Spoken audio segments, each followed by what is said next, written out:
What's up, YouTube? This is me exposed and vulnerable. So it's not very often you get to see your car blown to pieces, right? Like a, let's see, a model, right? Sometimes it comes in a bunch of little pieces and you have to put the whole car together, right? You come to an empty chassis or an empty body where it's all separate pieces, you got to put it together. For people who aren't car people, this is a new experience, so check it out.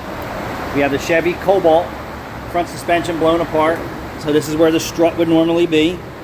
The sway bar links were newer, the control arms were newer. The hub bearing had a code, so that's out. Calipers hanging up. So the whole suspension basically apart here, servicing the good, the bad, and the better. The other side's apart. And, you know, and sometimes it's not pretty. The whole car's in pieces.